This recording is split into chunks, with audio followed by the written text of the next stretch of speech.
పాతికేళ్ల ముందు ఆయనే కుర్చీలో కూర్చోవాల్సింది. ఆయన్ని చంపాం.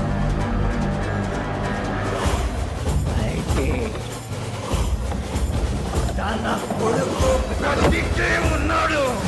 మహేంద్ర బాహుబలి మహానాయకుడు.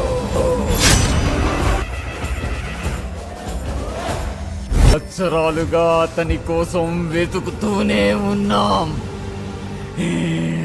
తనే తిరిగి వచ్చాడు. అడుగు పెట్టినప్పటి నుంచి వాడు ఒక్కడే ఏం చేశాడో చూశారు కదా.